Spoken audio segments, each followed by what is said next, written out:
Welcome everybody back into Nerd Sesh. As always, I'm Carson Breber and alongside me is Logan Camden. And today we're going to be talking about some of the key factors, some of the key storylines surrounding these NBA Finals. And unfortunately, Logan, we have to start there with the news of the day, which is that Kristaps Porzingis' injury that he suffered at the end of Game 2 is more serious than was initially indicated. He has officially suffered a torn medial retinaculum, allowing dislocation of the posterior tibialis tendon, Logan. Luckily, you and I are both doctors, so the way that we would most efficiently summarize that is that basically the tendon around his ankle popped and it tore the tissue that keeps that in place. This is what the Twitter doctors have told us at the very least. So, they claim that he is still day-to-day. The Boston Celtics do. Some of those Twitter doctors appear to be a bit more pessimistic about this. But if KP is unable to play, Logan, how does that affect this series going forward? Yeah, Porzingis' injury is super important. It is arguably the biggest thing that's happened in this series thus far. I want to be clear about something, too. One, this is really rare. This rarely happens. There's not many medical cases of this happening. It's really serious, and it's unrelated to his earlier injuries. This happened directly in Game 2, and it's his left leg and not his right leg. It really depends on how severe the tear is. From what I've read, most people have to get surgery for an injury like this. Traditionally, it takes 6 months to be cleared to play. It takes 12 months to fully recover from this injury if surgery is needed. And it's a big injury not because only of the stage, right? We're in the NBA Finals, but it directly has to do with bending your foot and walking. The tendon is all about planting on your foot. And so everything about it, like weight distribution, just walking, it's a massive, massive injury. It's also even bigger, too, because of what Kristaps has done for this team, especially in these first two games, just in terms of mismatch attacking. Nobody on Dallas can hold him, right? They've got to have one of the big guys on him. If any of those smaller defenders have switched on to Kristaps, he's taking advantage of it and just shooting over the top of them. Even when they're playing like airtight defense, like Kyrie will be all in his airspace, it doesn't matter, man. He's just too tall. He was the best post scorer and mismatch attacker in basketball this season. He was the best interior rim protector. He's completely changed this series, man. And this is in abbreviated minutes, right? He's clocking basically 20 minutes a night, but changing the complexion of these games, giving him off to really hot starts in the first quarter, taking away the rim with his length. It's a huge, huge component, and it's, I think, magnified, Carson, by the fact that Jayson Tatum has been the level that he has been as a scorer in this series. Like, they very well may need Kristaps Porzingis to win this series, and that's the scary part. I am not a doctor, but the Twitter doctors have made me very skeptical that Kristaps will even play the rest of this series, man. I would be really surprised if he played in the rest of this series, and it just sucks for Kristaps, man. The guy can't seem to catch a break. He just came back. You know, we know his injury history. You just want to see the guy healthy and on the court, especially in the finals. This injury is hugely significant, and simply put, it keeps Dallas alive in this series because I was very, very pessimistic about the outlook for them going forward. It just seemed that they had run into a buzzsaw. They were at an overwhelming talent deficit, and when you can't steal Game 2, when Boston is as off shooting from beyond the arc as they are, and Jayson Tatum is as off shooting as he is, then you just think this isn't going to happen. Boston is just too damn good. They have 5 of the 7 best players in this series by such a wide margin. Now you can knock one of those guys off the board, unfortunately, for Boston. And not just one of the 5 best players. In my opinion, Boston's second best player this year. Now, I have so much love and respect for Jaylen Brown. If you think it's him, then I have no issue with that. But the unique value that KP does bring is really, really exceptional, and it does transform this team in multiple ways, and specifically in this matchup, as you laid out, he's averaging 1.6 points per post-up in isolation through 2 games of this series. That's on high volume. So he has been the dude who has just destroyed Dallas for trying to switch everything. Now, there are more issues that come with that because of the Jayson Tatum and Jaylen Brown ability to attack Luka, consistently get by him off the bounce. But like the single most efficient mismatch abuser has been KP. Now he's off the floor. Takes away your best rim protector. As you mentioned, the Mavericks have shot 15% worse than their average at the rim when they are challenged by Kristaps Porzingis. And you lose this fantastic floor spacer who is able to punish the Dallas bigs for sitting in the paint as they would like to some extent, and is able to keep them more honest with his spacing. And you mentioned, we haven't even seen him on the floor all that much. He's only been averaging just over 20 minutes a game, but per 36 through 2 games of this series, he was putting up 26 points and 4 blocks on 71% true shooting. And again, all this is small sample size, but they were plus 25 with him on the floor and dead even through 2 games in this series. So it is unequivocally a massive loss. You're losing not just an awesome player, but a guy who provides some very specific and crucial counters to Dallas, who can change any game on both sides of the ball and was your best player in game 1. And as crucially as anything, it's not just the loss of this great player. Now you have to fill those minutes when you don't have a legit third big on your roster. And that was always the concern with the KP addition. Awesome basketball player. But when it comes down to the postseason, will he be able to remain healthy throughout? And if not, what sort of load does that put on Al Horford? And what in God's name do you do in the non-Horford minutes? I do think there's a significant burden on Horford now. I think you need to play him like 36 plus minutes a night. And I really don't think you can rest him and Tatum at the same time. I would primarily at least go with Tatum at the 5 when Horford is off.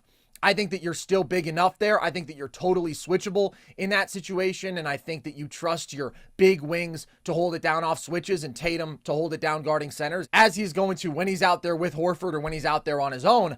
I'm just not putting Luke Kornet on the floor for more than maybe 6 minutes in a game in this series. He can try to emulate what KP did defensively, where you're putting him on Derrick Jones Jr., you're putting him on a wing, and then he can play drop against Luka, and you're just leaving the shooter. And so his pure size and rim protection is able to deter Luka to some extent from getting downhill because he's basically playing 1-on-2. Kornet can do that in a vacuum, but also we've seen even KP exploited in space in some spots by Luka. I think that is even more of a concern with Kornet. And more importantly, offensively, he's just bad for your spacing. He's bad for your skill. You're losing that 5-out, just lethal aspect of your offense. And that's been really crucial in this series. That constant drive and kick offense flowing. Kornet does diminish that. So I would be more inclined to turn to Sam Hauser minutes. I think he is honestly the guy who steps up because, again, I prefer those Tatum at the 5. I prefer those super switchable lineups when Horford isn't on the floor. And you just need somebody to eat up more minutes even when you're talking about Horford and Tatum out there together.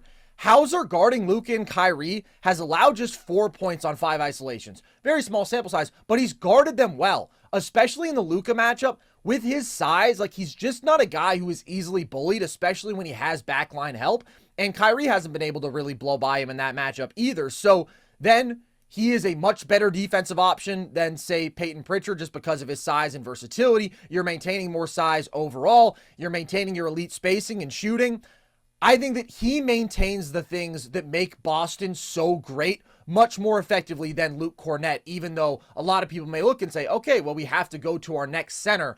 I don't think that that's the case in this matchup. But this puts an obscene burden on Al Horford to be awesome, to consistently hold up on switches. And by the way, I want to give him a ton of credit for that, Logan, because there have been 18 isolation possessions and pick and rolls run at Al Horford.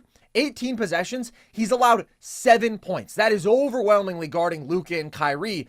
Like, he has been awesome guarding in space. He's moving his feet like crazy. His size and length is making it difficult for those guys to finish over him. But he has to be awesome there night after night because you can't play him in drop, right? You don't have the rim protection you get with KP. He has to be guarding in space at a high level. He has to consistently be knocking down that 3 ball, and he's a very good shooter. But that's where all of his offensive value is coming. And he has to consistently bring that energy and effort that is just a lot to ask of a 37-year-old guy. So he's been really good. I do still think Boston has an advantage because of the level that Horford has played at and because of the fact that they still have 4 awesome starters alongside him.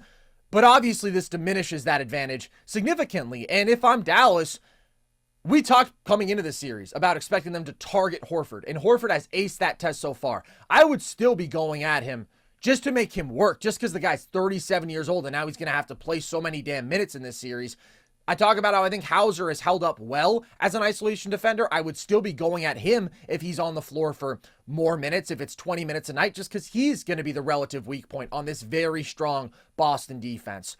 So it does leave them with a little bit more exploitability, and it just takes away some real punch on both sides of the ball. So I definitely expect Dallas to get one win at home, and it gives them an opportunity maybe to get both. It makes Boston vulnerable in a way that they just were not with KP on the floor. You felt like that series was over. I did, at least. And now we do have a series on our hands. And I really, really feel bad for KP because this just sucks that he had his moment in game one and now it's taken away by injuries, which unfortunately has just been a trend way too often in his career.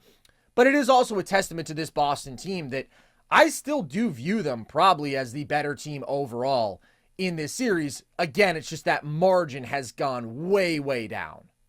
Well, I think the big thing is just that you do have something to exploit, right? This team seemed impenetrable before, and now there is a weak point, right? You're only as strong as your weakest link, and now the fact that Dallas can make an adjustment to attack a weak point where I would be going at Horford. And I want to ask you something. So are you saying that in those minutes, are you saying you go small ball Tatum at the 5? Yeah. That's what I would do when Horford's not on the floor.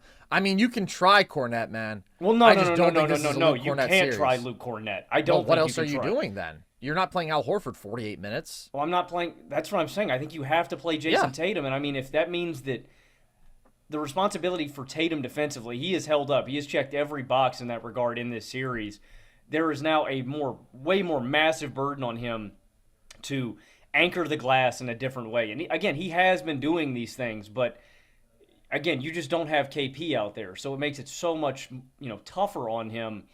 I think that's the solution. You're sizing down everywhere. Yeah, I mean, it's going to be a collective. Again, that just gives little advantages for Dallas to attack Horford offensively. On the glass, Lively and Gafford are going to have a chance to have some of those lobs over the top, a chance to resoundingly win the battle in rebounding.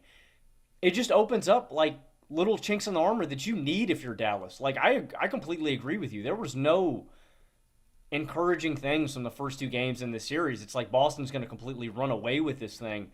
Now there's a little light at the end of the tunnel, man. I've said this before, right? It's not the door's not completely open, but there's a championship window. There's a little breeze coming through the window. So there's a chance.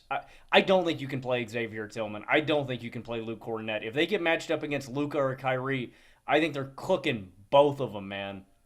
And you have to, I think you hit on a big key there too offensively. You have to keep the spacing. That's the way this Boston offense works. Yeah. If you plant Kornet and Tillman in the paint, Dallas is going to win that advantage every time because they're not great vertical athletes. They're not great rim protectors against those guys. It opens up an avenue for Dallas, I think, to win a game or two. But also, if Tatum struggles like this offensively the way he has in scoring the basketball and Kyrie can kick into gear, it opens a chance for Dallas to win the series. This changes everything in this matchup, man. And I would have completely counted Dallas out before the KP injury, but I really think they have a chance now. They're going to have to win both games at home. To win the whole series, you think? I think so. They have to win both games at home. I think if they drop one in Dallas, it's wraps. I would say that Boston's going to win this thing. It's crucial they win these next two games. But, yeah, I wouldn't count them out from winning this series whatsoever. I'm still confident in Boston winning this series because of the margin that they've built themselves going up 2-0 with KP on the floor. I do think that these two teams could be pretty even from this point forward in a way that they just were not over the first two games. But I do still think Boston has a lot of advantages, man, and I don't want to undersell how good Horford has been. Also, I do disagree with the notion that taking KP out is going to open up any of the lobs that we've seen for Lively and Gafford. Well, it just doesn't change their coverage. KP hasn't been the one taking those away. It's been their ability to switch everything, taking that away. So I don't think that gets opened up. But you are losing rim protection. You're losing a lot, of course. But I do still think Boston is probably the slightly better basketball team. I do still trust the aggregate of their offensive supporting cast so much, the shot making so much. I do still think without KP, again, it's not as overwhelming mismatch attacking, but Jaylen and Jayson have still been able to find favorable matchups and create really good shots for their teammates. they still do have a really good defensive formula. Like, I want to be very clear. The sky is not falling for Boston whatsoever. It's more just that door was all but shut for Dallas. And now it has opened compared to where it was at. But for that to happen, Logan, what does have to change for Dallas to pull off a comeback in this series? Well, we can start with the elephant in the room, and that's the fact that Kyrie Irving just has to play a lot better.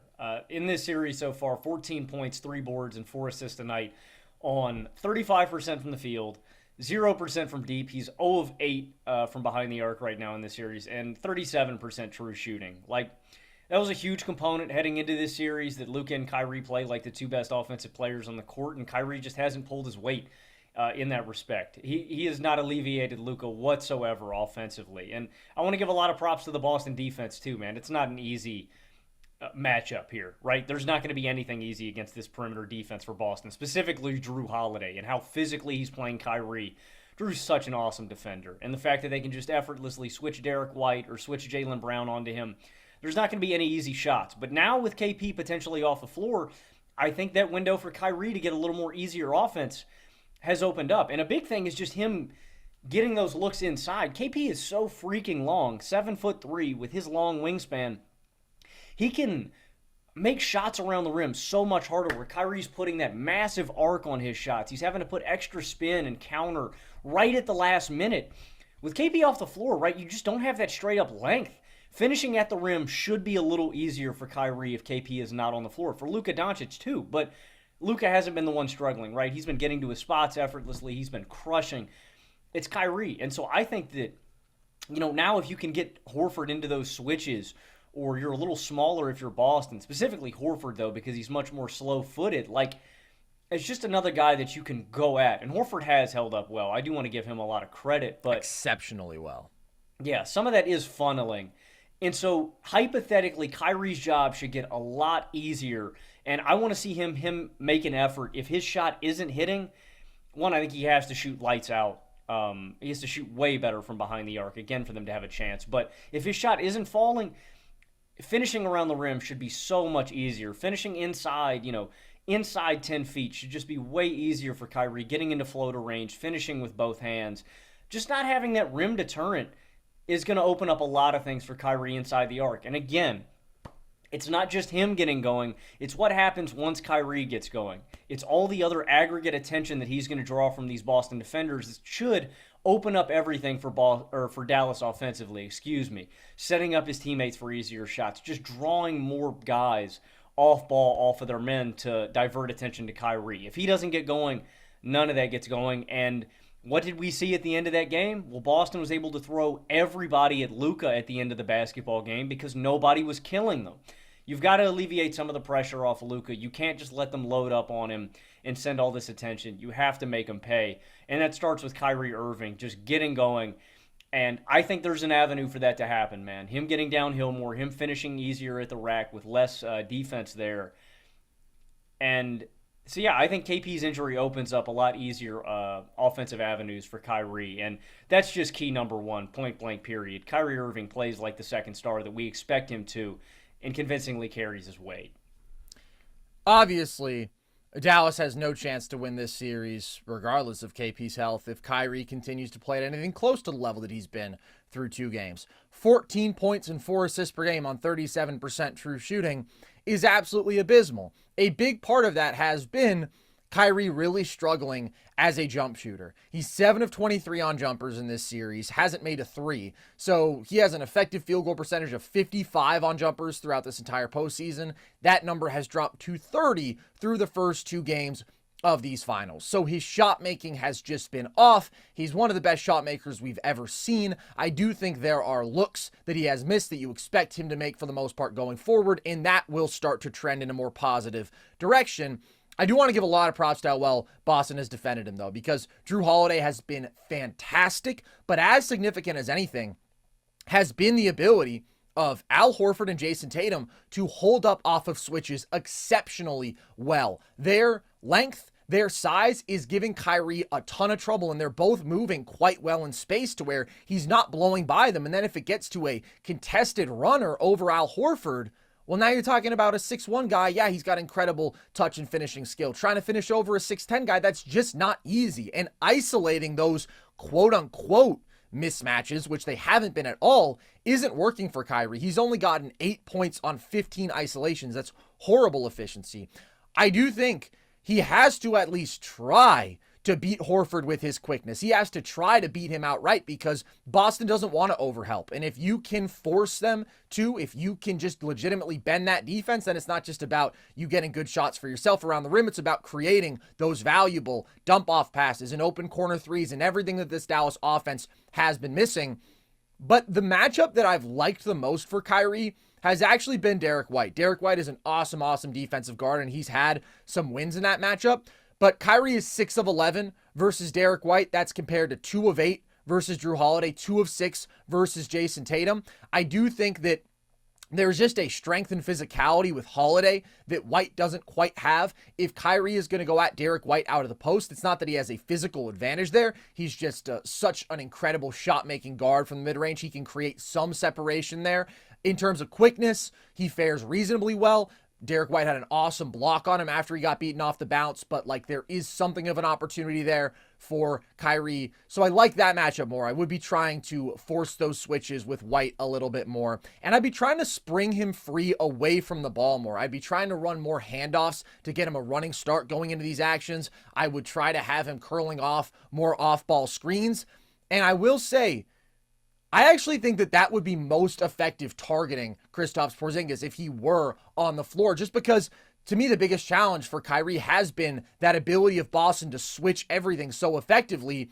KP isn't going to switch. KP is going to sit in a drop. And so if you are able to legitimately lose your man off a screen, which is easier to do if you have that sort of momentum coming around it off the ball where you're just in a dead sprint, you're not even having to worry about your ball handling. Then if KP's too deep in a drop, like that's where you can get some legitimately wide open threes. And Kyrie even has gotten a couple wide open jumpers in those situations in this series. He just hasn't made enough of them. So in that way, I actually think that KP being off the floor takes away one avenue to opening up some easy offense for Kyrie, just because the off-ball screens aren't nearly as effective if you're switching everything.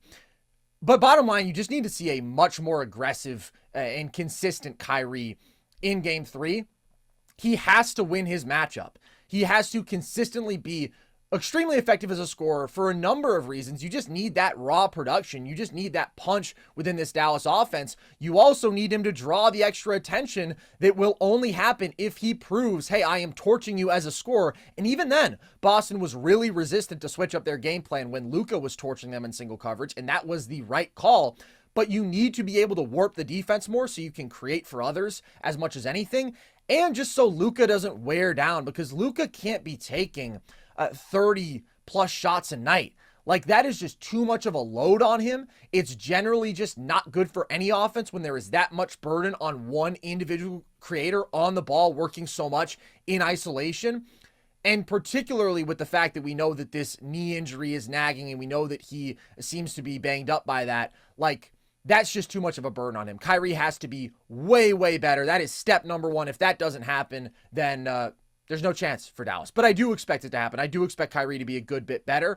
And it's not that the matchup is going to get easier. It's just he's such a great offensive player. I do think that shot making is going to come through. And I do think there are little adjustments they can make to get his shot quality a little higher.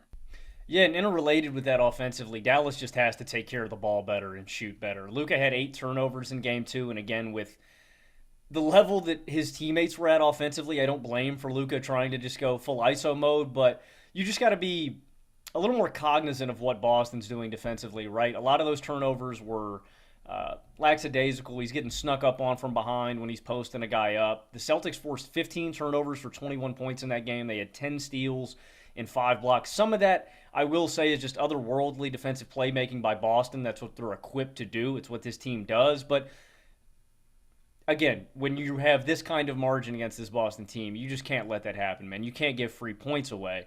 Also, they just have to shoot better on looks, man. Boston wants to load up on Luka. They want to divert more attention to these two superstars, and if the aggregate aren't going to make them pay for loading up on these guys, there's no incentive, right? They're going to do that all game long.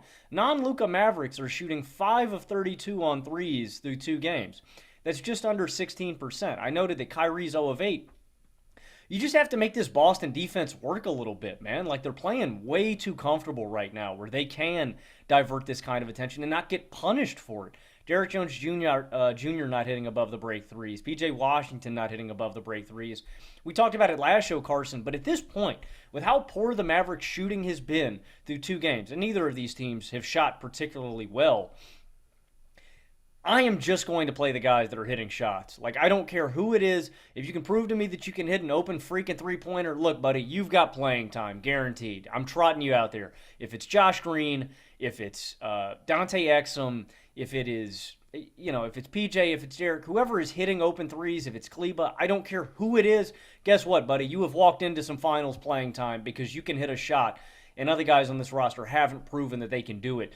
The Mavericks desperately need to protect the ball better, but they also desperately need to hit open looks, man. You got to punish this Boston defense for letting you have those jumpers, man. You've got to make them pay, and that's another huge component of Dallas's offense to me.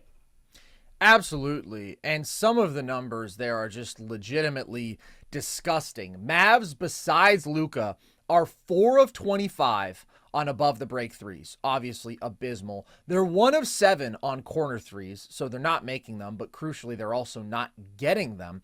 So that's 15.6% overall from deep for Dallas Mavericks not named Luka Doncic. And besides Luka, they're 4 of 20 on wide open threes. That's where we're talking about the coverages we've seen with KP sitting and drop, completely leaving these dudes off the pop. Derrick Jones Jr., Maxi Kleba, PJ Washington, Josh Green. And they're just bricking. Like, they've just been ice cold as shooters, and they are not good shooters. They are dudes who you want taking those looks if you're the defense, but this has been an extreme version of it, the extent to which they've struggled. And you talk about just finding that guy who can make shots. I agree. I think it could be Josh Green. I think it could be Dante Exum. Whoever is comfortably and confidently stepping into these open looks from deep, particularly above the break, because those are ones you're getting, and making them at a decent clip. Like, those dudes can defend, Josh Green and Dante Exum as well. You're not really losing your switchability with them compared to Derrick Jones Jr. The one other guy who I do think might get a look going forward, Logan, in this series, and it's interesting, is Tim Hardaway Jr. And it's funny because in the Game 2 pregame, Michael Wilbon, highlighted THJ as a key guy for that game, and everybody laughed, and it's, ridiculous on its face because THJ has been getting DNPs and is not a guy who I expected to play in this series because of some of his defensive limitations. But we have reached a point where it's just at the very least, that dude is a big-time shooter. And you don't love his shot selection always. You don't always love what you're getting defensively. We have seen him hold up decently well on some switches against bigger players, though. I think we might just see a little sprinkling of THJ, and I wouldn't be totally opposed to that because there is a gap in terms of pure shot making between him and everybody else who we're talking about. You mentioned the turnovers. Interrelated with that, there's been a big transition gap in this series. The Dallas offense hasn't been very good in transition. They've scored just 34 points on 35 transition possessions. And on the flip side, their defense has really struggled. They've allowed 51 points on 41 transition possessions. And part of that is absolutely turning the ball over and allowing Boston to get out going in transition with these easy opportunities. But I do think the biggest thing for Dallas is just, how do you create more quality looks offensively? One thing that I would like to see is a bit more inventive pick and roll. Particularly, I'd like to see some more Spain pick and roll from this Dallas offense. We've seen a good amount of Luka getting these slow developing double screens where he'll force the Tatum switch and then he would target KP, who may not be on the floor going forwards. But that wasn't really like a connected play, right? That was just sort of methodically, let's work for the matchup that I want. And I'm not even necessarily talking about using the bigs as the screeners here, but we saw a really nice play in Game 2 where they were able to free up Derrick Jones Jr. for a cut out of Spain pick and roll. And they did that just by bringing Derek White out into space to have to deal with that second screen from PJ Washington. And then even though Jaylen Brown switches off of Luka on to Derrick Jones Jr., he's trailing that play by just a tad. White is the low man. You bring him out of the paint, And now you have an easy open cut in a dunk, which just hasn't happened in this series for the Dallas offense. So Boston switching everything, to be clear, is a very good counter to Spain pick and roll. When you can legitimately switch everything and like everybody can defend everybody at a high level, you're not getting punished anywhere, well, then that's the perfect defensive result. You're never conceding meaningful advantages. It neutralizes damn near everything, but it does at least give you some opportunity to, again, divert the low man. Just having these more complicated actions to cover makes life a little bit harder on a defense than just Luka methodical ISO, Kyrie methodical ISO against a good defender. It gives you some opportunity to create those backdoor lobs, those easy rolls, the things that have been completely missing from this offense. It's definitely not a fix everything. And again, Boston is really well equipped to counter it, but it's something I would at least like to see a little bit more of. And I want to see more mismatch attacking on Dallas's end, because the story of the series for Boston has just been relentlessly hunting the mismatches they want. And although this Boston defense is in many ways impervious to mismatch attacking, there are some opportunities. One thing I would like to see more of is Kyrie Gafford pick and roll, and then just feeding Gafford with a mismatch out of the post, especially when Derek White is guarding him. But if it's Drew, that's not nearly as favorable, but still he has a big old size advantage there. Gafford has just been really, really good out of the post in this series. We've seen him post up 4 times. He's created 4 great shots. He was bullying Jayson Tatum, and I do wonder if we see a little bit more of that, because he got 2 easy buckets in that matchup, and then that forces Boston out of what they want to do defensively with Tatum on the big.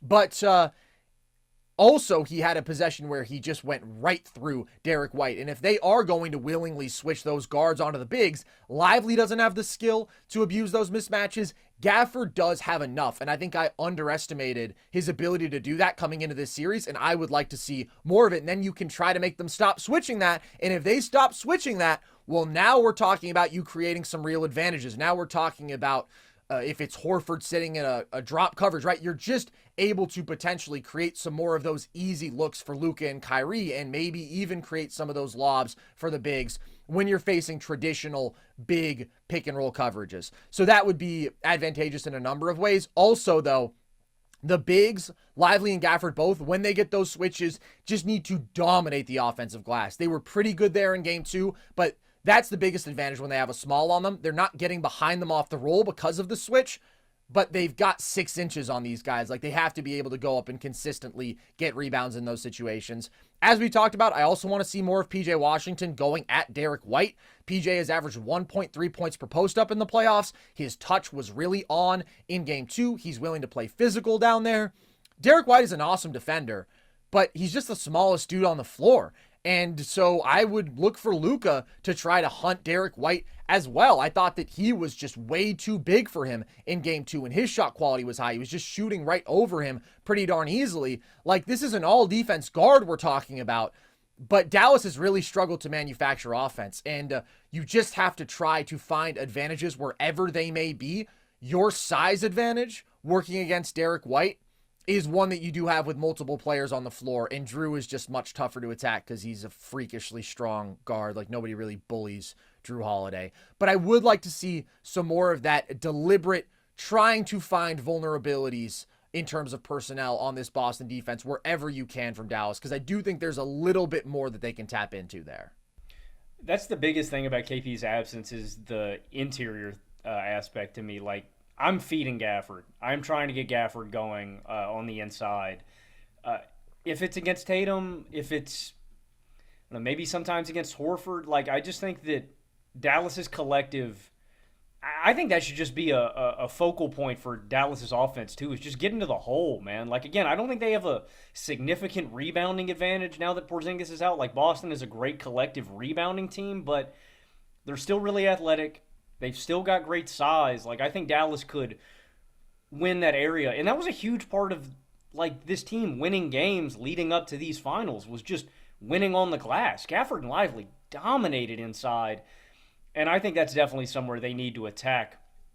On the other side of the ball for Dallas, too, I think another big key, and this is much easier said than done. I want to get that out of the way first. It's going to put Dallas's defense in rotation earlier. You've got to switch Luka out of isolation as much as possible. Like, it's just so clear abundantly clear that he cannot hold up on the perimeter against Jaylen Brown or Jayson Tatum. And I say it's easier said than done because it's like you'll notice, his teammates will be like, oh shit, Luka's one-on-one with Tatum.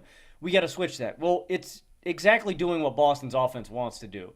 You're moving a guy off of somebody. It's going to leave them open for a pass if Tatum notices, and Luka's going to have to recover. But with the burden that Luka has had offensively and how tired he has gotten throughout the game, with the level that his knee is at, where it is beat up, he is clearly tired, he just is not as mobile on that end, you just have to avoid having him on Tatum as Brown as much as possible. And I don't know what that adjustment looks like. If you're going man up and when you notice it, you just switch it, or if you go zone, I don't know, man. You cannot let Luka be one-on-one versus Tatum and Brown. That is clear. You were just going to concede open looks. And a part of that, too, is hoping and crossing your fingers that Boston goes as ice cold from deep as they were in this last game. 10 of 39 from deep, 3 of 15 in the first half. They've shot horrible, and you just got to hope that happens, too. You got to hope that Tatum struggles offensively as much as he has, too. I mentioned these numbers last show. 17 points per game on 12 of 38 from the field, 4 of 14 from deep. That's 32% from the field and 29% from three-point land. An interesting stat that's circulating on Twitter, Carson. Jayson Tatum has the fourth lowest field goal percentage in the NBA Finals post-merger. That's minimum 100 field goal attempts. He's in pretty rare company there. Shout out Bruce Bowen and the boys. Who else is up there with him? But schematically, you got to try to get Luka off of Tatum and Brown as much as possible. They're going to burn him. They're going to drive right by him. I'm talking traffic cone. And you got to hope that the Celtics struggle from deep and that Tatum struggles as much as he had through these first two games. One of those is schematic. One of those is just praying that this team can't shoot again. I don't really like Dallas's solution, but what do you think they do to try to get Luka off of these guys, man? I mean, sometimes it's just them getting inevitably matched up in transition. Sometimes it's a switch. What do you think Dallas's defense can do to avoid having Luka on these two guys as much as possible? Stop switching, because the overwhelming majority of these are them willingly switching because they think that they can switch everything, and they just can't. Luka's defending at a really, really poor level right now. He is getting brutalized, and maybe it won't show up with these guys scoring on him, but they are getting dribble penetration against him every time down the floor. There was a stretch to end the first half in game 2 where they ran actions at him 5 straight times, Tatum and Brown, and they got really good results. Like, he just can't stay in front of these dudes. So I think you just have to start hedging there.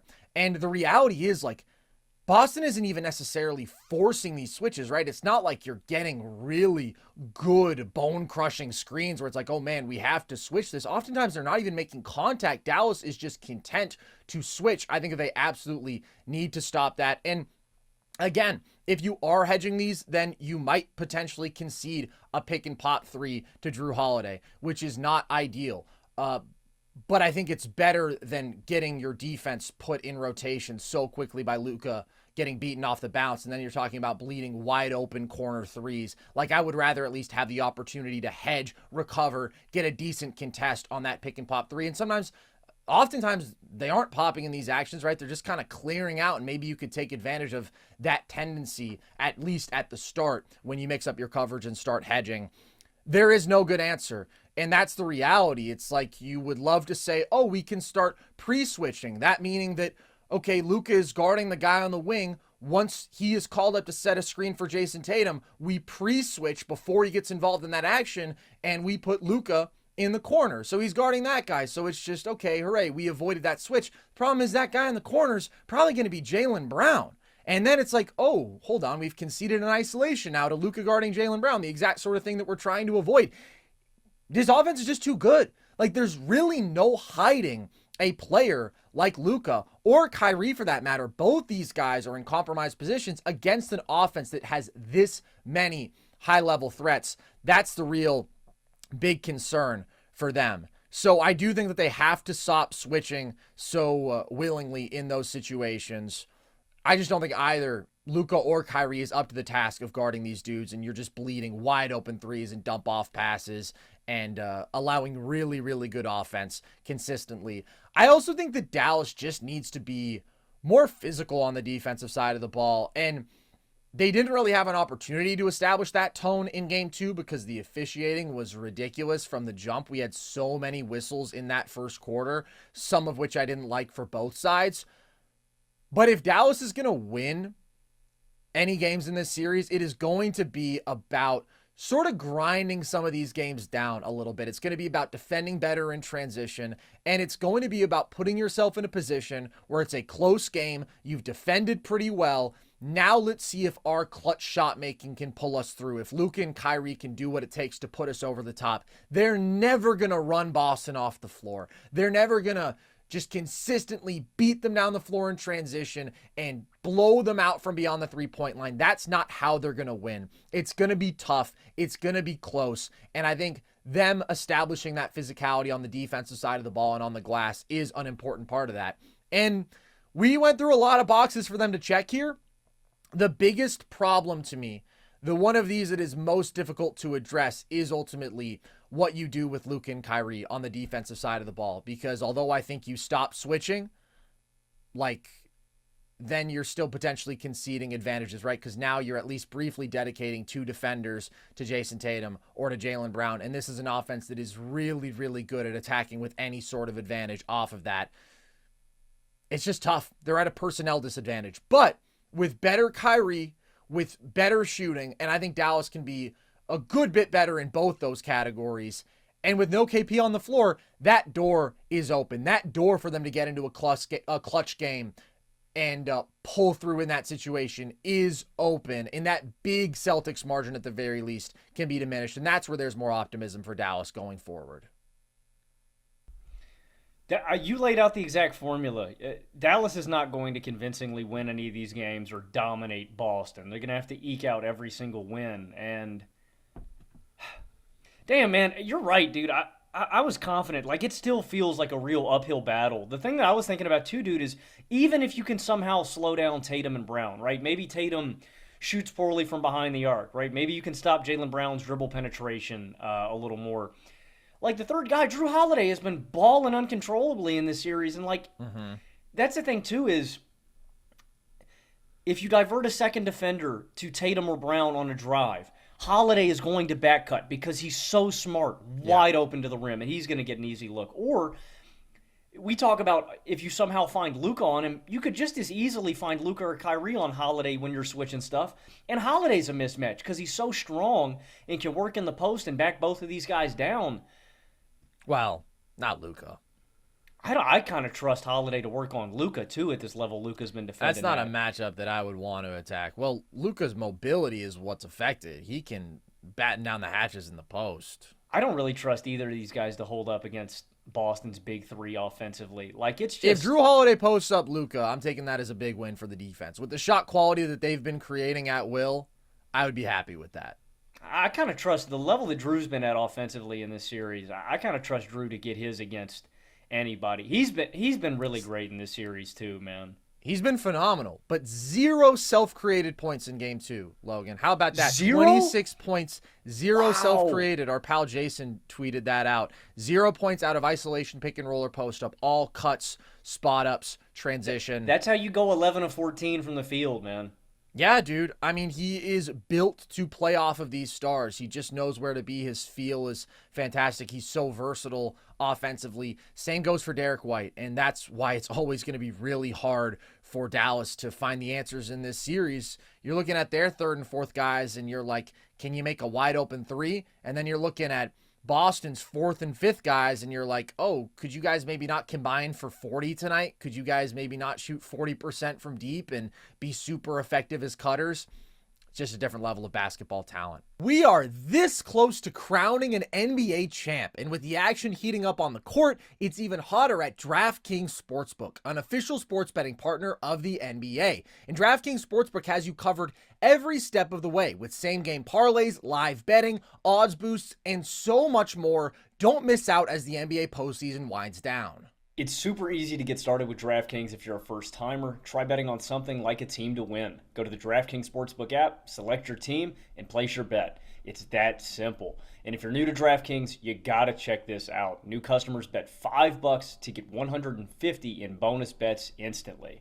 Download the DraftKings Sportsbook app now and use code NERDS. That's code NERDS for new customers to get 150 in bonus bets when you bet just $5. Only on DraftKings. The crown is yours. There's been a lot of conversation about the star performances in this series so far. Very interesting contrast between Jayson Tatum really struggling as a scorer, but doing so many other things at a really high level. Meanwhile, Luka is putting up these monstrous numbers. Of course, it's Boston that's up 2-0 though, which presents us with an interesting question, I think. If the series were to end today, who would be your finals MVP?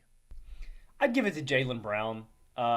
He's putting up 22, 5, and 4.5 on 56% from the field, 64% true shooting, and I want to be clear about something. I would hear an argument for Jayson Tatum with all the other things that he has done so well in this series. Again, we talk about things not everybody wants to view the game through the box score. And me and Carson love numbers as much as anybody else, man. We're freaks about it, right? But not everything about the basketball games appears in the box score. And one of those things is Tatum's consistent rim pressure, right? You're not going to see any hockey assists in a basketball box score where he's creating the initial penetration and generating the shot, generating the initial advantage, and then swing pass, somebody else hits a three, and guess what? Guy number 2 gets the assist when Tatum generated that shot. Or all of Tatum's little stuff that he does defensively with positioning and being in the right spot and location and rebounding, right? All of that doesn't appear in the stat sheet. What Jrue Holiday has done defensively, right? I'd hear an argument for all those guys, but I think Jaylen Brown has been the most valuable player. One, with what he has done with constant rim pressure, because I give a lot of props for Tatum creating that initial rim pressure, Brown has done the same. He has also finished a lot better on those drives by himself when he needs to finish. He has been an elite transition scorer, which I think is, awesome. He's created so many shots in transition off of elite defensive playmaking as well, man. And, maybe that's not the area where I should determine my finals MVP off of. One, it's been the efficiency, the well-rounded impact, but it's also been the moments. When I think about the biggest moments in this series thus far, I think about Jaylen Brown. I think about him stuffing Derrick Jones Jr. On that lob. I think about him blowing up that lob and then stuffing him immediately afterwards. I think about the monster dunks that Jaylen Brown has been throwing down. I think about the steals that he's generated, the transition dunks that he's had off of that. And so maybe that shouldn't be the lens that I'm viewing this through, because Tatum is also, again, as inefficient as he's been, he's also almost averaging a triple-double. But when I think about, the moments that stand out for me in this series, it's the big-time, dunks that we've seen from Brown, the big-time defensive playmaking that we've seen from him. Just the biggest moments in this series, I think about Jaylen Brown more than I think about Tatum or Holiday. But I think all three of these guys have a legitimate case, but I'm going to give it to the guy who's been the most efficient offensively, been the most consistent offensively, and also had, the two-way impact as well. And the reality of it is that guy to me has been Jaylen Brown. I would give it to Jaylen Brown as well.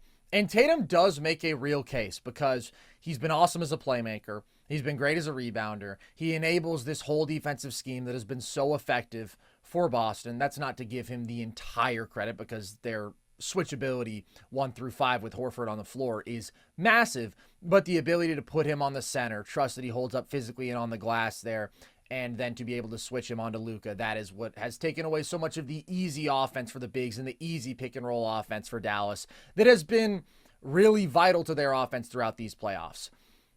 I am really high on the all-around impact that we've seen from Tatum, and I think that as much as anything, it just bodes super well for him going forward if he can find his shot, because if he were playing at just normal Jayson Tatum level offensively, this would have been like an A+ series by his standards through 2 games. The reality, though, is it has been an F series as a scorer. It has been an F, Logan. We're talking about 17 a night on under 41% true shooting. And so that's why just up to this point, I would lean Jaylen Brown, because although Tatum's aggregate impact outside of pure scoring has been bigger than Brown's, Brown's has been very sizable as well. He's been the best Luka defender. He's averaging 4.5 stocks per game. You mentioned the plays that he's made as the low man, stripping Luka as his primary defender multiple times. Like, he's been awesome defensively. And then he's giving you 21.5 a night, 4.5 assists a night on 64% true shooting. He's been pretty good as a playmaker, not as good as Tatum, but created a lot of good shots for his teammates. And then he's been super efficient as a scorer. I just think that edge is too great right now. And what's really remarkable about this conversation, Logan, is we're talking about Tatum and Brown as the front runners. But I would argue that KP was their best player in game 1, and I would argue that Jrue Holiday was their best player in game 2. So I don't think either one of these guys has necessarily been Boston's best player in either game. That's the sort of special basketball team that we're talking about here. And that's where I think you start to see the Luka Doncic case pop up, because he has been the best player in this series, and he's obviously the best player on the floor big picture. You think that's crazy, Logan? On some Jerry West stuff? You're thinking about giving it to Luka? 1969 Jerry West. Well, I would go Jaylen, but our pal Matt Sponauer tweeted out about this, and he said that he would be leaning Luka right now. And the case is just that he's been the best player on the floor. I just don't think the Mavs have been close enough in this series through 2 games for that to make him the winner, because the only guy to ever win on the losing team, and of course it's a bit silly we're talking about this through just 2 games, but let us do our segment, for God's sakes. Let us have a little bit of fun. Jerry West, as you mentioned, the only precedent we have for this award, averaged 38 points, 7.5 assists on plus 8% relative true shooting. And it's not that his team lost. His team lost by 2 points in game 7. So, like, they were every bit there with them every step of the way. And he was clearly the best player in that series. That's different from the Mavs getting blown out in game 1 and then getting kind of handled in game 2, even on an off night from Boston. So I would not give it to Luka Doncic, the theoretical 2 games deep finals MVP. Just as a sidebar, I think the next person people would probably think of who would have had a chance at winning this would be like 2018 LeBron. 2015 LeBron. Is that who? I was going to ask you, like, if there was anybody else who would have earned it, like, who are those guys in your opinion? It's a very good question. 2015 LeBron is the guy who everybody thinks of, because he's the only guy in recent memory to really rack up some votes for finals MVP. Poor Steph. He obviously deserved that one. But there's really not that many throughout NBA history. I would say the guy on the losing team was so much better than everybody else on the floor that he deserved finals MVP. Like, I was thinking one of the best offensive performances we've seen was Rick Barry in 1967 for the Warriors. Finals MVP didn't exist yet at that point. Maybe you would look at 1974 Kareem for the Bucks, but Hondo was really good in that series. There's not a lot. It's a really, really high bar, because obviously, as is the case with Super Bowl MVP, like, this is designed to go to the best player on the winning team. And I just don't think the gap between Luka or the Mavs' competitiveness early in this series has been significant enough to break a very, very strong historical precedent. All right, Logan. So we've talked about what the Mavs can do to come back, but we shouldn't lose sight of the fact that they have to come back because Boston has been so awesome, and Boston is up 2-0 in this series. What to you has been the most underrated aspect of the Celtics' success? This might sound a little goofy because of all of the talent that Boston has. We talk all the time about how historically talented Boston is as a team. I would say Joe Mazzulla's coaching. Like, I think Mazzulla has done so much better in terms of, like, timely timeouts than last year. That's always been a frustration with watching Mazzulla, is like watching these other teams go on big runs. I want to give him big props for game 2, because every time he burnt a timeout, I went, that's a great call. Like, it's a little thing, and I don't want to overblow this. Like, cool, he called for a timeout, but they were all in crucial spots where I thought, man, this is great. Dallas has a little momentum in their favor. Let's bleed them out. Let's slow this down. I've loved hearing him talk in the huddle, keeping guys engaged and locked in. I've loved his composure and his control. I kind of rock with Mazzulla in the press conference. I think he's hilarious. Like, he's something else, man. I'll tell you that much. I love his answers, man. Like he compels me to watch a Celtics presser because all Yeah. of his answers are interesting. And I don't know if I'd classify him as like an elite head coach yet. Just because he has such a talented team. I also, you want to talk about underrated aspects of the Celtics' success.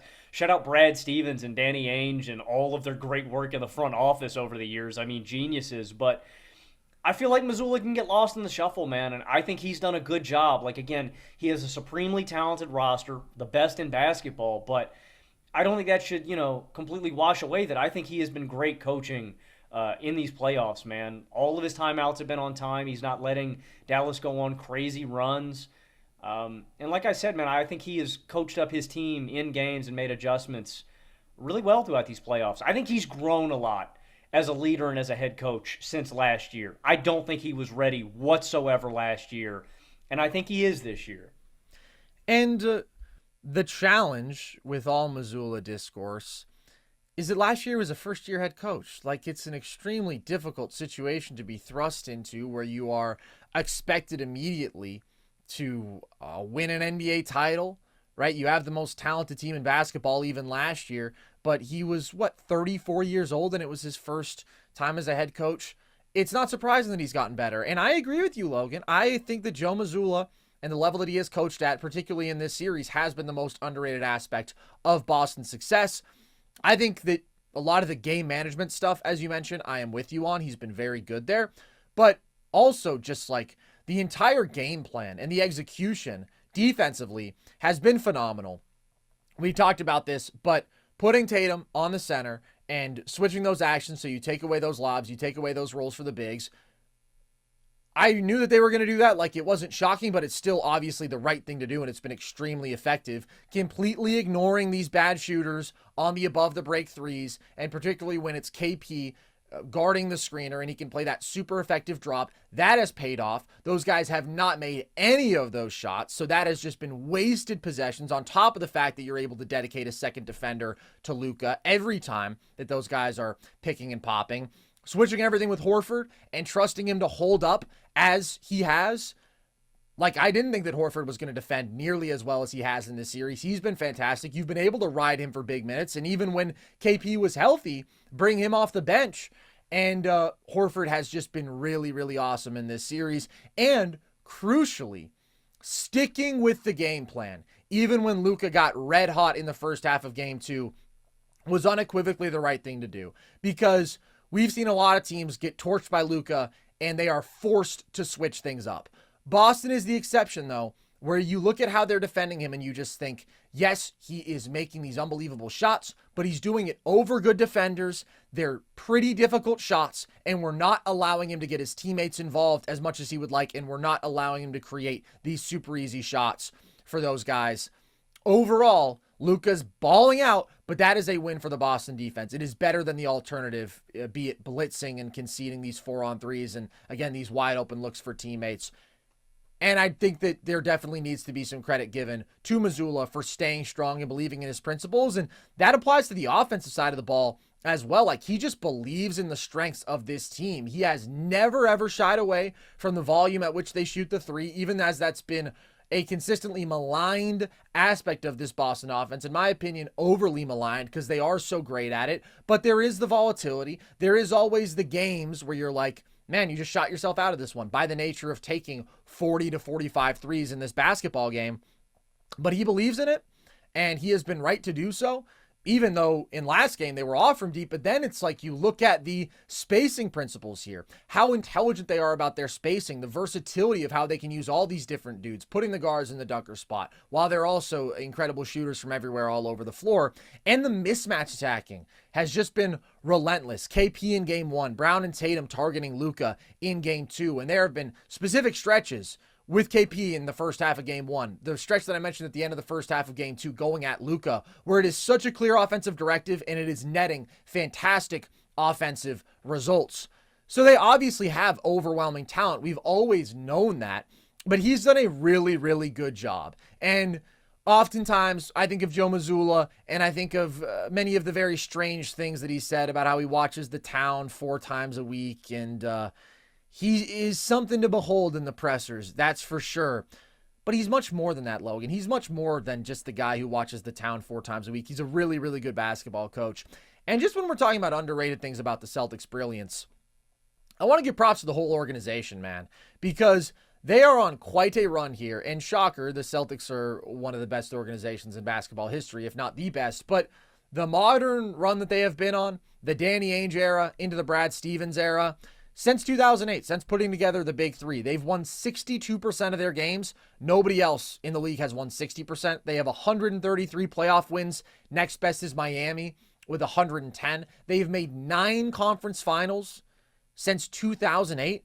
Like, they have just made such seamless transitions from the big three era, which was fantastic, getting off those guys when they still had some value, to then launch like the most successful rebuild imaginable, getting Tatum and Brown in consecutive years. And then you go from the different iterations of IT as your lead guard to Kyrie, really good basketball teams through it all, and now they're peaking. And Danny Ainge gets the credit for building all the foundation, but what Brad Stevens did this past offseason, getting Drew and KP, absolute home runs moves that have just made them kind of undeniable at full strength. So props to the whole organization, and props to Al Horford, dude. If there's one player I want to single out, it's Al Horford, because he has been the key rotation player who I have been most concerned about, more than anything because I haven't been concerned about anybody else, but I've definitely had my issues with Al earlier in this playoff run, worrying about him having to play serious minutes, and he has just been great in this series. He's been super, super valuable for Boston.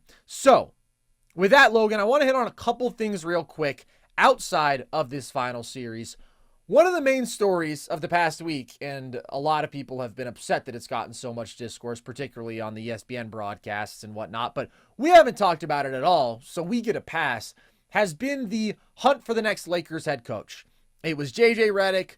Shams kept saying it was JJ Redick. Woj swoops in, says, "Fuck you, you idiot. No, it's not. It's always been Dan Hurley."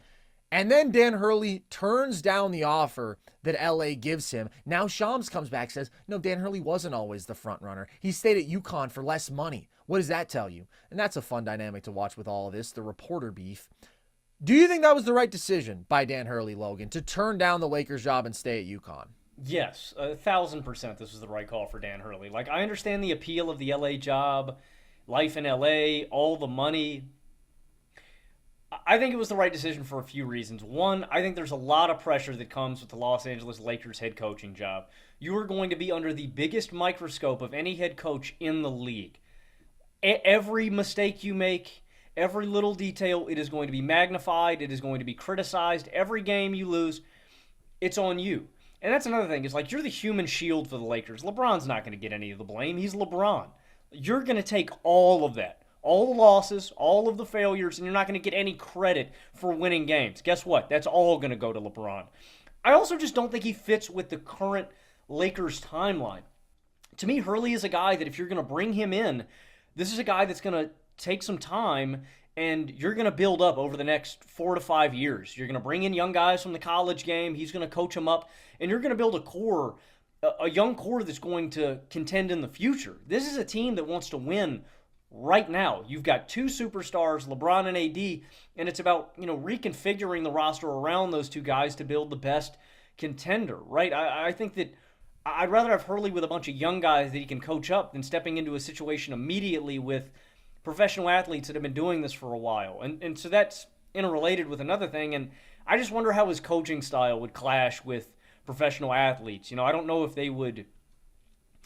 Dan Hurley brings a lot of passion to the game that I like, but I don't know if, I wonder how that passion would be perceived with some, bigger personalities in the league. And that comes to my final point, which is why I don't know if I'd really want this job if I was a free agent head coach at all. It's the power dynamic with LeBron.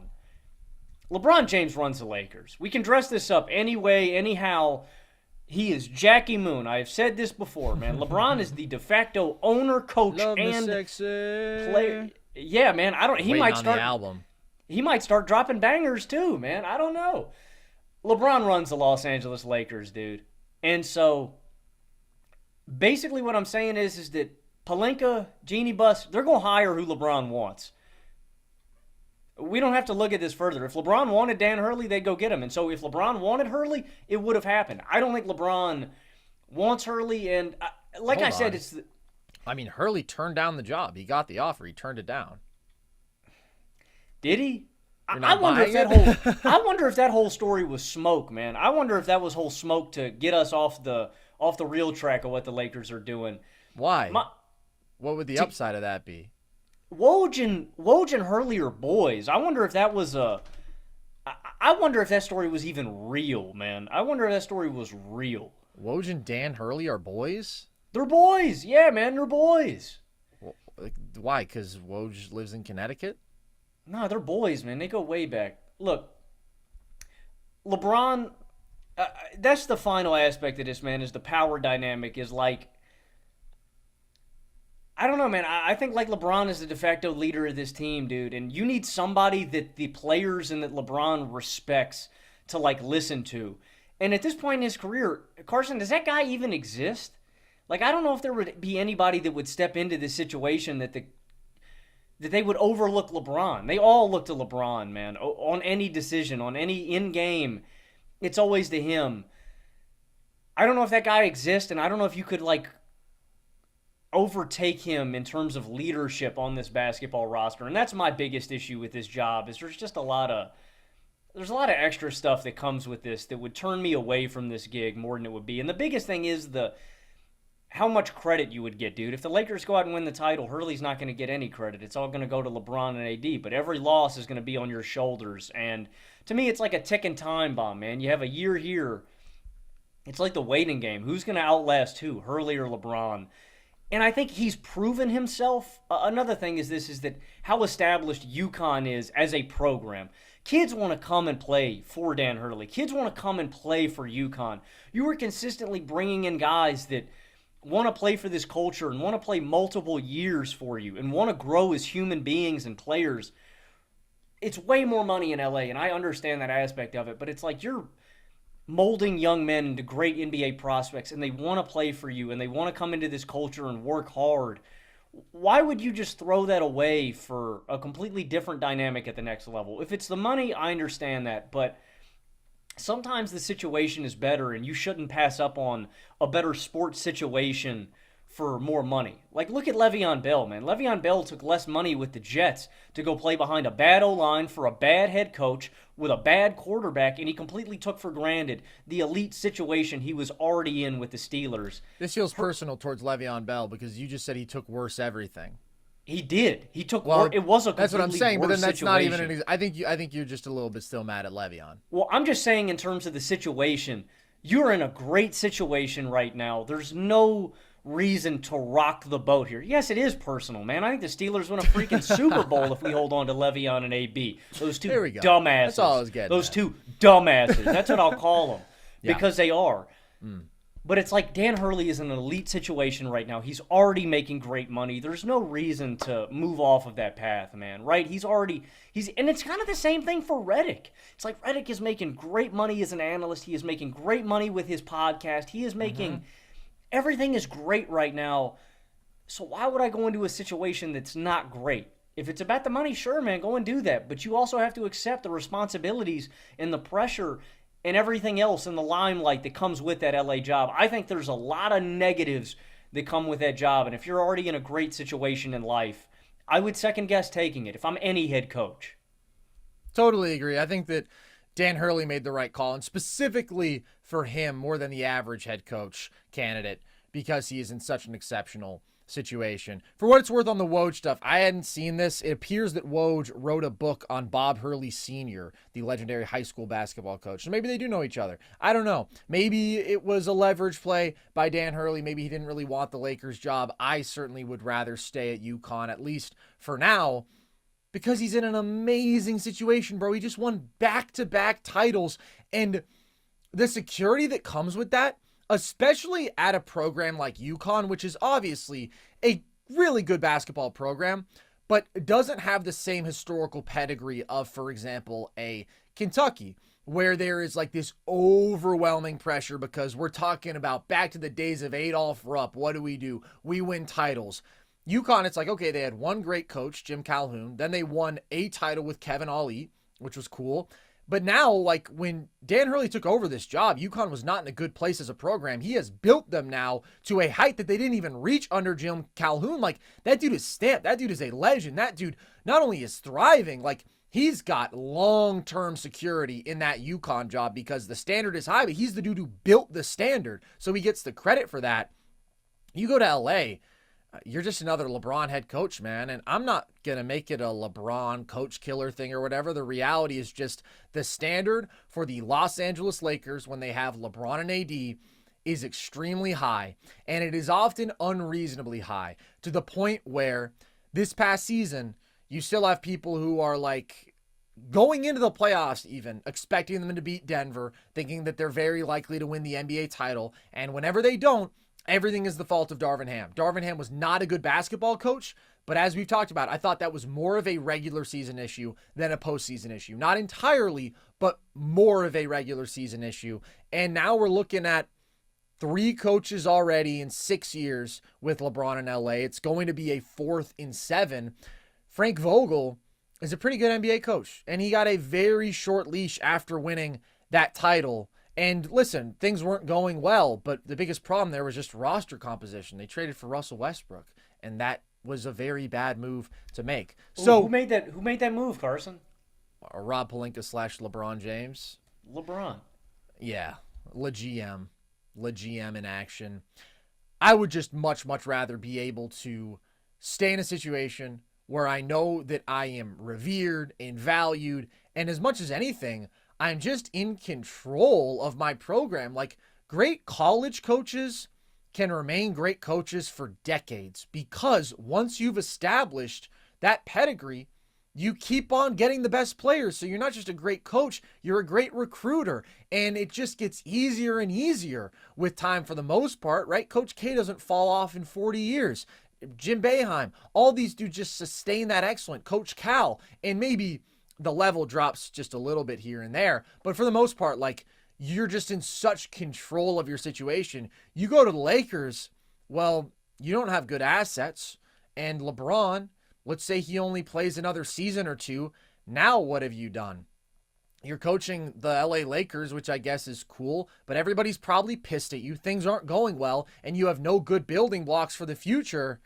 It's just a much more precarious situation. And we've seen it with Rick Pitino and Coach Cal in the late 90s. These are all-time college basketball coaches who sucked in the NBA. And they tried it for 3 years, and they said, you know what?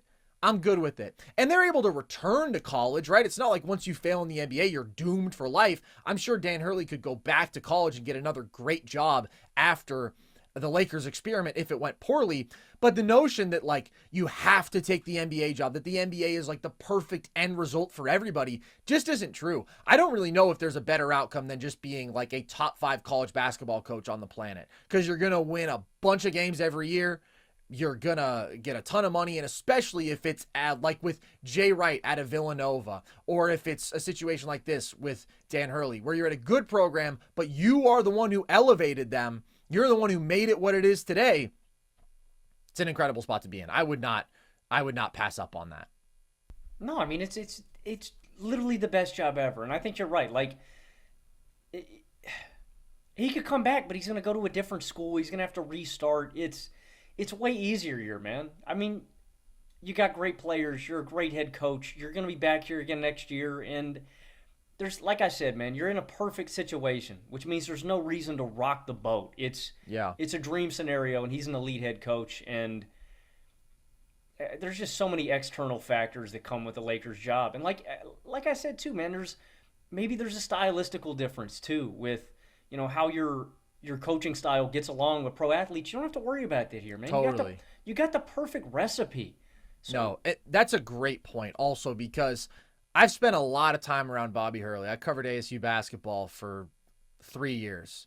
So Bobby and Dan, to me, at least in terms of their disposition, passionate fellas. Very similar. Fiery gentlemen. Very much wear their hearts on their sleeves. Very much screamers. Very authoritarian. I would say, in the way that they run their program, not in like a detrimental way, not in like, to be clear, a way that is like bad for the players whatsoever, just in a way that only works in college basketball. It doesn't work nearly that same way in the NBA. The players have way more power. The players are grown men. It's just a totally different level of tolerance for you being like a legitimate head honcho within a program. It's a totally different dynamic, and I think that Dan Hurley is very much an amazing college basketball coach, and maybe he makes the jump to the NBA at some point, because that hasn't been ruled out whatsoever. He just wants to accomplish more in college, and I think that's cool, and I think if he wants to stay in college forever, that's fantastic. That doesn't say anything about the NBA. It's just a different kind of job, and the pipeline for a bunch of these NBA coaches isn't just work your way up through college, be a super successful college coach. The last guy who I can think of who went from super successful college coach to NBA head coach was probably Brad Stevens, who's already done. Billy Donovan's another one. But look around. Look at all the best head coaches right now. Like, a lot of them are coming up through the NBA ranks, and a lot of them are getting these jobs young. So I don't think that Danny Hurley has any reason to leave UConn right now. I think that he's in a fantastic situation, and I think that that was the right decision, and I think that he will probably be happy that he did that in a couple of years when whoever the Lakers' next head coach is has probably been fired by then and blamed for everything. All right, Logan, before we get out of here, I put out a TikTok yesterday because the NBA season is almost over, talking about the White Boy of the Year. It's an important award, of course, every year, and I want to explain how it works for everybody. European Caucasians are not eligible, and don't say something like all Caucasians are of European descent, because obviously they are. I'm talking about international basketball players because they're too good. If you have Luka and Jokic winning White Boy of the Year, you're feeding the rich, man. That's not the point of it. We're trying to acknowledge and appreciate an underrepresented group here, and that is white Americans. So, with that said, Logan, who is your White Boy of the Year? Well, I think we first have to look at the historical precedent.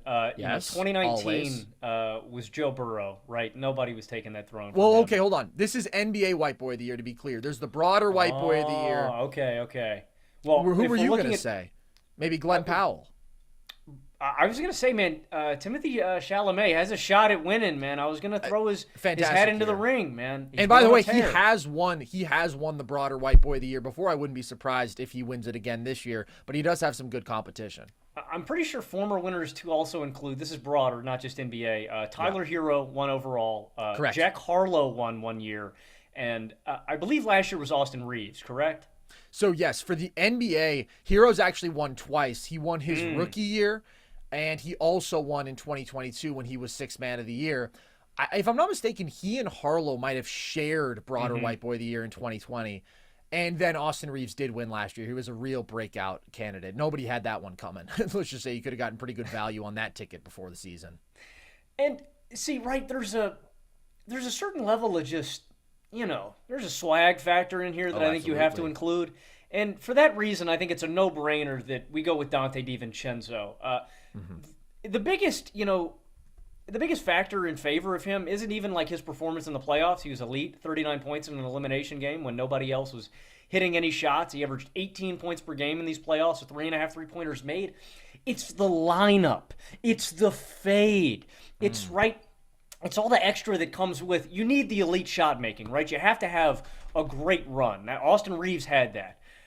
But it's also, man, like the swag factor. Reeves turned his swag up a level. Tyler Hero hit the meanest stank face of all time. That etched him in White Boy history. And the thing that etches Dante DiVincenzo in White Boy history is ultimately the clean lineup and the clean fade. I think he's a runaway candidate. I know there were other guys that people considered. To me, it's DiVincenzo by a mile. I'm taking Dante as well. And for what it's worth, I shouted out some honorable mentions. I gave Peyton Pritchard an honorable mention as the last real quality honky standing. But I do think that the Celtics second unit overall is a bit much when you're talking about him and Hauser and Cornette all out there. And so that was sort of a minus for Pritchard's case. It's just feels a little racist. Feels just a little racist. Thank you, Logan. Somebody said the quiet part out loud finally. And ultimately, Pritchard hasn't been deserving of winning on his own merits. Chet, I gave the bronze medal to. The one who I saw a lot of people upset about not being the winner is TJ McConnell. And I think that there's a very interesting conversation to be had here because I did have TJ as my runner-up. TJ had a hell of a season. It seems to me to be just a fundamental divide on the significance of the White Boy of the Year award. You talk about with Dante, the very thing, the lineup, the fade, that some people would say, now hold on a second, those aren't conventionally white aesthetics. They would say, I look at TJ McConnell, that guy could be working at my local bank. That guy could be on Wall Street. That guy could be out fishing, right? He could be doing any number of aggressively Caucasian things. And I'm sure, by the way, that he does. But that to me isn't what White Boy of the Year is about. White Boy of the Year is about who is the toughest white boy in the game? Who is the swaggiest white boy in the game? Oftentimes, who is the tough bucket, right? Who is the dynamic sixth man, Reeves, Tyler Hero, who you just trust to come in there and get you a tough-ass step back and then hit a stank face, hit a big-ass celly. And to me, that's what Dante DiVincenzo was much more than TJ McConnell this year. Dante has the aura. TJ definitely has swag, but he has the sort of swag where when he's yelling at another guy, you're kind of like, dude, like, you know, I'm not sure that I'm totally comfortable with that. Like, settle down. Dante, he's just swaggy, bro. He's just tough. And the sad reality of the White Boy of the Year award, we also have to realize, too, is that markets come into play here, man. And the fact that TJ McConnell is a white guy that plays in Indiana, right? It's the same reason why we would discredit Peyton Pritchard for playing in Boston. Look at the historical precedent. We got white boys in big markets, man. It's L.A. Austin Reeves. It's Miami Tyler Hero. Dante DiVincenzo plays in New York, man. It's where the big bucks are. It's where all the eyes are. And that does play a component into why he's the leader here, man. And TJ does have swag, but it's a different level of, you know, it's like that guy looks comfy. He's rocking sweatpants in the way to the game, man. Like, that's cool, and I respect it, but there's levels to this, man, and I think DiVincenzo clearly clears. His trash talk is like, keep going under that screen, Andrew. You see that clip? Who was he telling to keep going under that screen? Which, by the way, is cool. I'm not trying to diminish TJ McConnell. I just think Dante has more going for him and also is a better basketball player. He was third in the league in threes made this year, bro, behind Steph Curry and Luka Doncic. That's crazy. He scored 39 points in the last game of the season, and he does fit with the precedent that we've seen in recent years. The market bias point is an interesting one. I don't know if that's necessarily a good thing. I mean, I think that's why Christian Braun couldn't win last year over Reeves. I think Reeves also played better. Right. But come on, man. LA and Denver, man. It's an interesting point. And Christian Braun did come on strong in the finals and had some great moments. I did have him as my runner-up last year for what it's worth. And he very much has the sort of the swagger. Sometimes he's an interesting guy because sometimes you look at him and he looks like a scared little boy who wants to go home and like doesn't want to take these wide open corner threes. And then other times you look at him and you're just like, what a dog, what an athlete. Yes, I want that guy playing in the final minutes of a game 7. So he's a good candidate, but Reeves was just better last year. And Reeves has that swagger, man. He has that confidence. Like it or not, he does. Historic preference. Who do you think has precedent, excuse me. Who do you think has the best White Boy of the Year run ever? Is it Hero? It's such a phenomenal question. Well, Logan, if we appreciate the history of this award, as of course we do, the single answer is probably Larry Bird, followed closely by Pete Maravich. Two absolutely phenomenal White Boy of the Year candidates. Of course, White Chocolate had a bit of the run in the 2000s where, again, it wasn't necessarily about the on-court results. It was about the persona. It was about the aesthetic. It was about the swagger, the play style. But when you're thinking about play style for Pete and persona for Larry, and also just being absolute ballers, those two are probably the GOAT. Because, again, like, when we're talking about White Boy of the Year, they didn't give it out in the 50s. They didn't give it out in the 60s for relatively obvious reasons, I would say. I think that's a great take. Larry probably. Clyde Lovellette, for example, was never considered for White Boy of the Year. Bob Pettit has 0 White Boy of the Years on his resume. It basically starts with Pistol Pete. Yeah. But you know who won in 1975, Logan? Ernie DeGregorio. He actually took one from Pistol Pete for his Rookie of the Year campaign. When he was at Tennessee? No, you're thinking of Ernie Grunfeld. I am thinking of Ernie Grunfeld. It's okay. A couple white guys named Ernie in the 70s. Ernie DeGregorio won Rookie of the Year, and you've probably seen a clip of him making this insane pass. And because he had like the same mop haircut as Pistol Pete, and he was a white dude in the 70s, that clip is often distributed, and people say Pistol Pete's greatest pass ever. It was Ernie DeGregorio. But then he fell off after that year, so he had an insanity run as White Boy of the Year. The more you know, man. Yeah. Yeah, seriously. So I hope you guys agree with us. If you don't, let us know who you think White Boy of the Year is. Let us know if you think it's more important to be a honky, if that's something that you value, if you appreciate the cracker aesthetic, or if you think some of these more swagged out sort of street ball white boys who we're talking about should be rewarded. It's an interesting and frankly an important conversation. And I already can't wait for next year's award, Logan. And just big picture, we have some good races coming up because we're going to have Chet in these conversations for years. Come on now. The White Boy of the Year race is going to be a good one. As we watch, Chet's probably a lock for next year, man. I think I might throw down on some odds right now. Chet probably is a lock for next year, but Cooper Flagg coming in, bro. After that, Cooper Flagg is going to win that award a lot because it's very open right now. It's been very open for the last half decade. Hero, again, has a couple, but it's kind of been whoever really emerges that year has had a good shot at it. So very interesting to see where the award goes from here. As always, appreciate you guys. Hope you enjoyed this episode. If you did, the good news is there's plenty more Nerd Sesh content. We'll be back tomorrow reacting to Game 3 of the NBA Finals. You can find all of our shows on our YouTube page. You can listen to them all across audio platforms. You can check out our video essays, the video breakdowns we do on some specific topics across our YouTube channel. You can follow us across social for more White Boy of the Year content, for the trivia content that we do, TikTok, Instagram at NerdSesh, Twitter at Nerd_Sesh.